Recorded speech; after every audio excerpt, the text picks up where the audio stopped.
자, 이번에 우리가 하게 될 내용은 그 동격의 대시라는 것을 공부할 겁니다. 동격의 대이라고 하는데 이제 좀 어렵죠? 동격의 대는 한마디로 말하면 우리가 배웠던 이 접속사의 한 종류입니다. 접속사. 여러분 이 접속사 대을 많이 봤어요. 예를 들면 뭐 I think 나는 생각합니다 라고 했고 뒤에 대시라는 것을 이용해서 두 문장을 연결하죠. 뭐 You are honest. 당신이 정직하다라고 나는 생각한다. 이 대 기억나세요? 이 대시 바로 우리가 지금 오늘 소개할 이 동격의 대과 같은 종류의 접속사입니다. 이가 바로 접속사입니다. 역할은 기본적으로 이 대시 두 개의 문장을 이렇게 연결해 주고 있어요. 그죠? 두 개의 문장을 이렇게 연결해 준 역할을 하는 게 접속사고 또 하나 중요한 건 이 접속사 대은 보다시피 뒤에 있는 문장을 해석할 때 뭐뭐라고 이렇게 해석을 했었거든요. 자, 그런데 이제 이 접속사와 오늘 우리가 배울 동격의 접속사는 같은 접속사임에도 불구하고 조금 모양새가 달라요.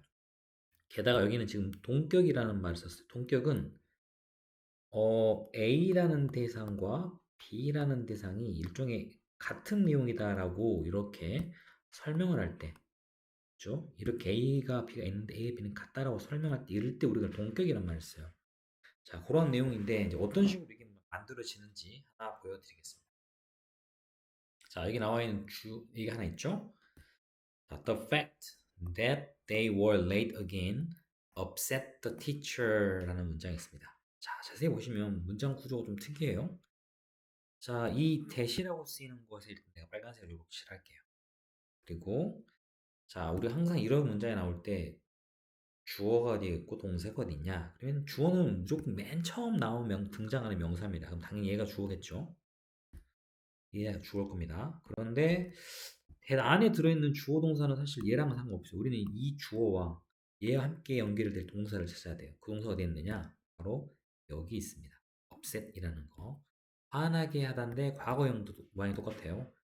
upset 이건 지금 과거형일 겁니다. 그러면 그 사실은 upset the teacher 그 선생님을 화나게 했다라는 내용이고 이 대시 우리가 언뜻 보면 이렇게 구분이 되죠. 그죠? 구분이 됩니다. 안에 내용 보면 어떤 거냐? 그들이 다시 늦었다라는 그 사실은 선생님을 화나게 했다라는 문장입니다. 자, 언뜻 보면, 잠깐만, 우리가 이전에 배웠던 이 관계대명사, 어떻게 했냐면, 이 대시라던가, 우리 앞에서 배웠던 뭐, 위치라던가, 기억나세요? 뭐, 후라던가, 뭐, 그 외에 뭐, whom을 쓴다던가, 요런 거 기억나시죠? 얘네들 같은 경우, 보통 위치나 who나 whom 같은 걸 대수로 바꿨으니, 이 대은 앞에 있는 the fact라고 하는 얘를 이렇게 꾸며주는 선행사라고 하는 the fact를 받는 그런 관계대명사 아닌가? 라고 오해할 수 있습니다. 자, 얘는 일단 이 뒤의 내용을 자, 이렇게 하면 오해하니까 이렇게 할게요. 이 지금 주어진 이 문장이 앞의 내용을 이렇게 꾸미는 게 아닙니다. 이렇게 수식하는 형태가 아니에요. 그럼 뭐죠? 얘는 앞에 나와 있는 그 사실과 이 뒤에 나와 있는 내용이 같은 내용이에요. 자, 꾸며주는 것과 얘와 얘가 같다라는 건 전혀 다른 내용이에요. 그러니까 그 사실의 내용이 뭐냐면 그들이 다시 늦었다는 겁니다. 그 사실에 대한 내용이 여기에 지금 자세하게 적혀 있죠. 그러면 그 사실의 내용을 보완해주는 말 그대로 그 내용과 동일한 내용이 그 뒤에 문장으로 연결되어 있는 거예요. 이럴 때 우리가 뭘 하냐면 the fact와 they were late again이란 말은 동격이다 라고 얘기합니다. 수식의 의미가 아니고 수식은 그들이 뭐뭐 한 사실은이라고 이렇게 그 뒤에 있는 문장이 앞에 있는 명사를 이렇게 형용사처럼 꾸미는 역할을 할 때 그게 관계대명사. 여기는 그게 아닙니다. 얘와 얘는 같은 내용입니다. 그 사실 그게 뭔데? 그들이 다시 늦었다라고 하는 바로 그 사실은 그 선생님을 화나게 만들었다. 이렇게 사용이 되는 거예요. 자, 근데 지금 우리가 뭘 느꼈냐면, 이게 좀 문제점이 뭐냐면, 관계 대명사랑 너무 비슷한데? 그죠? 앞에 이렇게 더 팩트라고 하는 명사가 있으니까 선행사로 꾸미는 얘기하고 너무 닮았잖아요. 그러니까 이 관계대명사랑 지금 자, 여기 보세요. 여기에 있는 that은 우리가 관계대명사 구별하기 쉬워요. 왜냐면 누가 보나마나 앞에 think라는 동사가 나왔으니까 얘가 설마 이 think를 꾸며주는, 수식해주는 얘가 선행사인가요? 그건 말이 안 되죠. 그러니까 이렇게 동사 뒤에 쓰이는 that은 우리가 얘는 접속사구나, 얘는 생략도 가능하구나라고 우리가 알 수 있어요. 이런 접속사는 관계대명사하고 구별하는 게 어렵지 않아요. 그런데 우리는 얘하고 접속사 중에 어떤 접속사? 그렇죠. 다른 게 아니고 동격을 나타내는 접속사 that. 그렇죠. 동격의 접속사 이 that과 관계대명사 that이 완전히 헷갈려요. 그러겠죠, 충분히. 자, 그러면 이 두 개를 우리가 일단은 뭐 할 수 있어요? 구별할 수 있어야 되는 것도 굉장히 중요한 내용이 됩니다. 자, 밑에 하나 더 볼게요. 자, 여기서 우리가 봐야 될 문법. 교과서 나와 있습니다. due to는 뭐뭐 덕분에, 뭐뭐 덕분에라는 얘는 우리가 전치사라고 불러요. 전치사. 그럼 영어에서는 전치사가 쓰이면 그 뒤에는 뭐가 들어가느냐? 전치사 뒤에는 명사가 들어가야 돼, 명사. 물론 동사가 명사가 되는 경우는 동명사도 쓰죠. 하지만 여기는 더 팩트라는 것은 그냥 명사죠. 전치사 뒤에 문장이 들어갈 수 있는 명사가 들어갑니다. 해석은 그 사실 덕분에. 자, 뒤로 쭉 갈게요. 그들은 little는 부정어입니다. 거의 소리를 내지 않았다. 뭐 할 때? 그들이 걸을 때. little은 우리 나중에 본문에 나오겠지만 부정어입니다. 거의 뭐뭐 하지 않는이라는 뜻입니다. 그래서 make little noise는 소리를 거의 내지 않는다라고 해석을 하셔야 돼요. 자, 보시다시피 그런데 중간에 선생님이 지금 이 that을 요렇게 해놓고 자, 어떻게 하는지 보세요. 요렇게 우리가 관계대명사를 한 건 똑같이 했는데 단 조심해야 될 건 이 둘의 관계가 이렇게 해서 동일한 내용입니다 라고 이렇게 표시를 할 겁니다. 그럼 해석은 어떻게 되느냐? 그 사실 덕분에 어떤 사실이냐? 이 사실에 대한 내용이 자세히 나와 있어요. 그 운동화의 밑창들은 대부분 are made of 무엇으로 만들어진다? 고무로 만들어진다 라는 그 사실입니다. 그럼 얘가 앞에 있는 더 팩트를 꾸미는 게 아니고요. 이걸 수식해 주는 말이 아니고 이 내용과 이 내용은 정확히 같은 내용입니다. 그럼 이럴 때 쓰는 이 that은 그렇죠. 접속사, 동격의 접속사 that이겠죠. 관계대명사가 아닐 겁니다. 또 이거 구별하기 어렵네. 자, 또 아래 문장 더 어려운 게 I don't agree with the idea. 나는 그 생각에 동의할 수가 없다. 동의하지 않는다. 그런데 일단 요렇게 the idea를 이렇게 색깔을 칠하고 그 뒤에 대신 나왔습니다. 그러면 얘는 이렇게 꾸며주는 관계대명사인가? 뒤에 내용 봤더니 You must go to university to get a good job 이란 문장이 있습니다. 해석해보면 너는 반드시 대학에 가야만 해. 좋은 직업을 얻기 위해서. 자, 그럼 이 두 개의 내용이 어때요? 여기서는 앞에서 말한 그 동의하지 못한다는 그 내용에 대한 설명이 뒤에 나와 있죠. 이렇게 무슨 말인지 이해가 됩니까? The 아이디어와 그 내용과 똑같은 이 아이디어에 대한 자세한 설명이 뒤에 나와 있어요. 그럴 때 우리 쓰는 이 that을 뭐라 한다? 동격의 that이라 합니다. 자, 아래도 이런 것들이 계속 나올 겁니다. 자, 그러면 우리는 이제 궁금한 게 아까 선생님이 지금 시작할 때 관계대명사 that과 동격의 접속사 that은 너무도 비슷하게 생겼어요.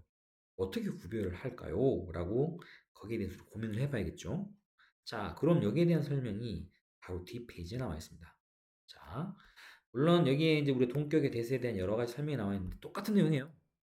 얘만 이렇게 칠할 뿐이지 더 뉴스와 그가 그 대회에서 우승했다는 것은 같은 내용. 그죠? 그리고 이제 그러면 여기서는 문장의 주어는 맨 앞에 쓰인 얘입니다. 그죠? 그 테디아는 뭡니까? 얘는 지금 한마디로 앞에 있는 뉴스랑 똑같은 내용을 뒤에 적었기 때문에 없다 생각하셔야 돼요. 동사는요? 그렇죠. surprised가 동사가 되는 겁니다. 그래서 그 뉴스는 모든 사람을 놀래켰다. 어떤 뉴스? 그녀가 대회에서 우승했다라는 그 뉴스. 이렇게 되는 거예요. 자, 이해되셨죠? 자, 이렇게 그 동격의 접속사 that을 자, 우리가 관계대명사 that과 구분하는 방법에 대해 설명해 드릴게요. 자, 지금 보시면 아래는 두 개의 that이 각각 존재합니다. 둘 중에 하나는 관계대명사고요. 하나는 동격의 that입니다. 자, 둘 다 똑같이 앞에는 더 루머라고 하는 명사가 그대로 적혀 있어요. 나는 그 소문을 들었다. 나는 그 소문을 들었다. 자, 그런데 이 중에 하나는 관계대명사고 하나는 동격의 대시입니다. 그거를 구별하는 결정적인 차이점이 있습니다. 물론 누군가 그러죠. 선생님, 관계대명사는 앞에가 선행사가 있잖아요.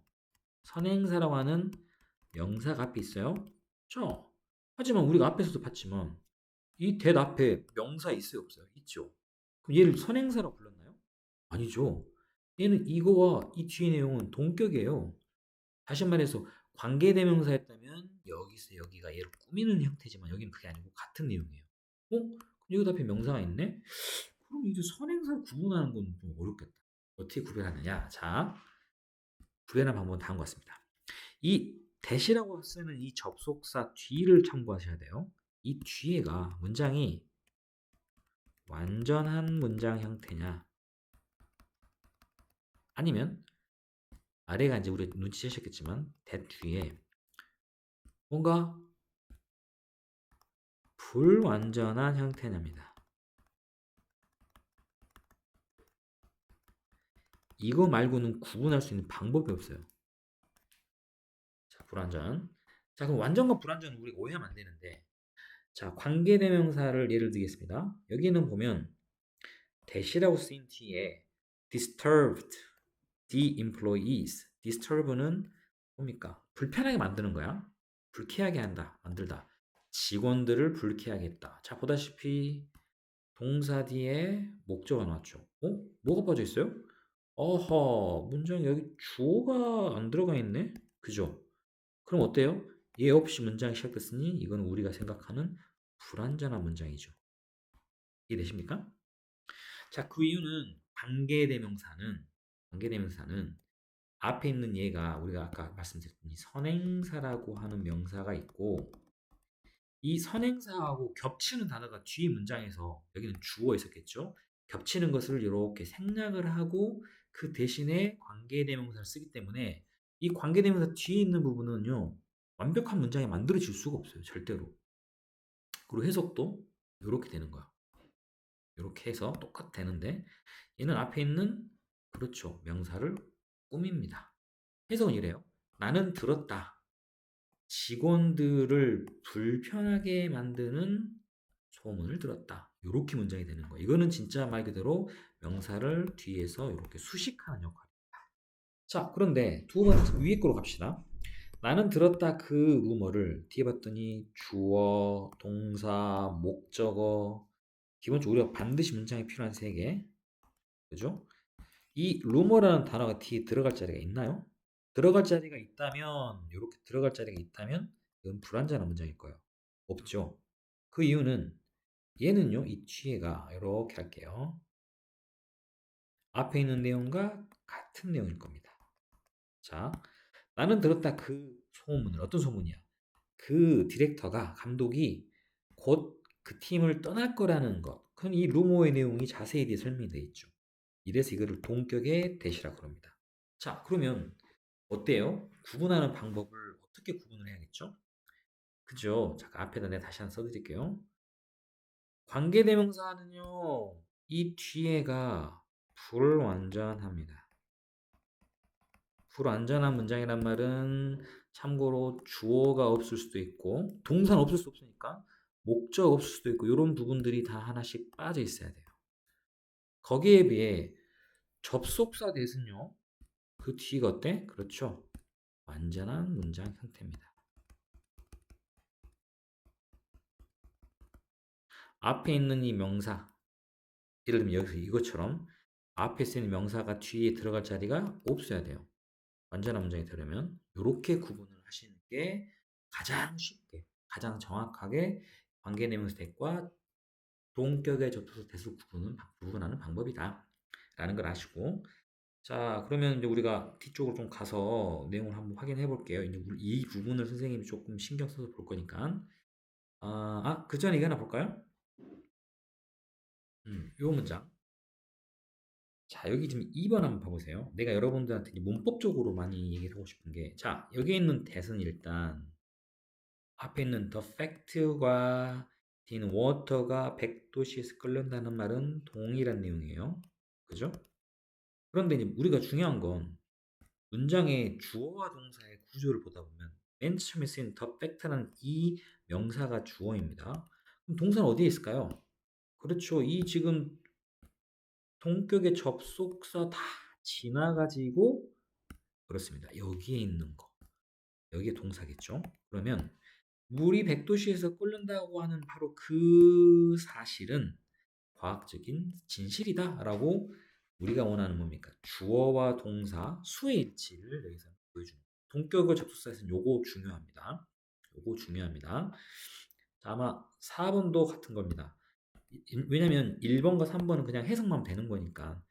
그것도 보시면 이렇죠. 또 대시 있습니다. 뒤에가 우리 주어, should reduce 동사. 우리는 줄여야 한다. plastic waste 목적어. 주어, 동사, 목적어 다 있죠. 또 이 opinion, 의견이란 말이 들어갈 자리가 있나요? 없어요. 주어도 있고 다 있으니까. 그러면 이 opinion이라는 이것과 뒤에 우리가 반드시 플라스틱 쓰레기를 줄여야 한다는 것은 동일한 내용일 겁니다. 그죠? 근데 우리는 여기서 그것보다 더 중요한 거. The opinion이라는 맨 처음에 쓴 명사와 뒤에 is. 그렇지. 여기가 지금 뭡니까? 주어와 동사 수의 일치가 이루어지고 있죠. 요거까지. 이걸 알아야지 나중에 해석할 때도 그게 어렵지 않아요. 그러니까 내용 보면 우리가 반드시 플라스틱 쓰레기를 줄여야 한다는 그 의견은 널리 accepted, 받아들여지고 있다 정도로 해석하실 수 있겠죠.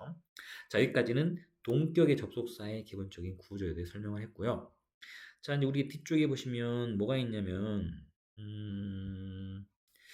책에 있는지 모르겠습니다. 자, 7번 지문에 보면 이게 이제 우리가 원하는 과연 여기에 쓰이는 이 각각의 대시 뭐냐, 접속사냐, 관계대명사냐예요. 너무 쉬워요. 일단 앞에는 무조건 둘 다 truth가 됐든, noble이 됐든, the claim이 됐든 다 명사가 존재할 겁니다. 그러면 차이는 뒤에 이 that 뒤에 여기가 완전한 문장이냐 아니면 그렇죠.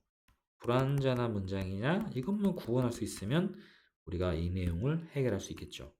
볼까요? 뒤에 문장 mistake라는 단어가 여기서는 헬퍼 동사니까 동사죠. 구분해 놓을게요. 동사 돕는다. 주어는 실수가 아이고 정신 나갔군 선생님이 주어 실수라는 것이 돕는다. 누구를? 우리를 돕는다. 뭐하도록? 잘하도록. 이건 우리가 잘하는 우리의 상태를 나타내요. 중요한 건 그게 아니고 주어랑 목적어가 다 존재하죠. 또 하나 확인사살. 얘가 뒤에 들어갈 자리에 있는가 보세요. 들어갈 자리가. 들어갈 자리 없죠? 그러면 한마디로 이 앞에 있는 무엇과 사실과 실수가 우리로 하여금 성장하도록 돕는다라는 내용은 동일한 내용이에요. 맞습니까? 그러면 여기서는 접속사가 되는 거예요. 동격의 접속사. 자, 아래 건 이제 이렇게 해서 여러분이 한번 쭉 해보시면 되는데 이럴까요? 1번 The novel 그 다음에 I borrowed from the library 여기까지가 내용일 거예요. 이 대수로 이용해서 왜 그러냐면 여기까지가 뒤에 was가 동사 The noble이 주어 선생님 이거 그러면은 동격의 접속사인가요? 내용을 봐보세요. 나는 빌렸다. 뭐를? 뭘 빌렸나요? 뭘 빌렸는지가 안 나와 있죠. 이거 없어요, 지금. 그럼 얘는 뭐야? 불완전한 문장이에요. 맞나요? 그러면 이 that은 동격인가요? 아니죠. 바로 관계대명사. 그것도 생략된 게 지금 뭐기 때문에 목적어가 생략됐기 때문에 얘는 목적격 관계대명사라고 그래요. 자, 여기까지. 그리고 해석도 어떻게 되냐면 이렇게 돼요. 그러면 해석이 이렇게 돼요. 내가 라이브러리에서 빌렸던 그 소설은 매우 흥미로웠다. 이렇게 쓰시면 됩니다. 알겠나요? 자, 두 번째 문장. He denied란 말은 거부하다. 그는 부인하였다. 그 주장을. 자, 역시 that 뒤에 어떤 거 볼까요? 뒤에 그가 헤드스톤을 훔쳤다. 그 돈을. 주어, 동사, 목적어. 자, 주장이란 말이 들어갈 자리가 있나? 이 자리가 없거나 이 자리가 없으면 들을 수 있겠죠. 하지만 다 들어있죠. 자, 이게 바로 우리가 원하는 완전한 문장이 됩니다. 그러면 이때는 바로 동격의 접속사. 해석은 그는 그런 주장을 부인하였다. 어떤 주장이에요? 같은 내용이에요. 그가 돈을 훔쳤다라고 하는 바로 그 주장입니다. 동일한 내용. 그래서 여기는 뒤의 내용과 앞의 내용이 동일하다. 위에는 앞에 걸 꾸며주고 이렇게 구분할 수 있습니다. 자, 좀 이해가 되셨나요? 이렇게 해서 이 뒤에 부분까지 쭉 한번 해주시고 이제 핵심은 이 동격의 접속사 핵심은 이렇게 관계대명사의 접속사 that과 관계대명사 that과 동격의 접속사 that을 구분할 수 있냐 없냐가 가장 중요하고 두 번째는 선생님이 어디로 갔니? 너무 멀리 갔니? 여기에처럼 동격의 접속사 문장이 주어로 쓰였을 때 이 동사와 주어의 수의 일치 이건 관계대명사 똑같죠? 관계대명사 이런 형태로 취하니까 이런 형태들을 좀 주의해 보는 거. 그 다음엔 해석하는 거. 세 가지가 가장 핵심이 되겠습니다. 자, 물론 우리가 이제 동격의 접속사 말고도 이렇게 동격을 나타낼 수 있는 거는 우리 책에 나와 있지만 여러 가지가 있습니다. 그 중에 하나가 우리 독해치에서 많이 보죠. 컴마. 자세히 보시면 my sister 아주 친근한 멘토인이라고 두 사람이 동일한 사람이에요. 그죠? 이때는 that을 쓰지 않고 컴마를 썼어요. that을 쓴다는 의미는 이거 뒤에는 뭐가 들어가야 돼요? 문장이 들어가야 된다는 뜻이야, 문장. 근데 문장이 아니니까 that을 쓰면 오히려 틀리겠죠? 또 of를 쓰는 경우도 있습니다. 이렇게 of를 쓰는 경우. of는 전치사예요. 결론은 뒤의 내용과 동일한데 차이는 뭐냐면 자, 문장이 오면 the principal's resignation 그 교장의 퇴임 또는 사임이라는 뉴스입니다. 이 뉴스의 내용 같죠? 이때 that을 쓰는 것과 of를 쓰는 것 차이는 that은 뒤에 문장이 와야 돼요. 문장. 주어, 동사, 목적어 등등의 반면에 똑같은 동격이지만 of는 뒤에 이렇게 명사 다른 명사구라 그러죠. 한마디로 그냥 단어들만 와야 돼요. 주어 동사 오는 게 아니고. 요 차이다. 컴마는 여러분이 뭐 쉽게 알 수 있을 것이고 이런 것까지도 동격에 들어간다. 일단 여기까지 설명하겠습니다.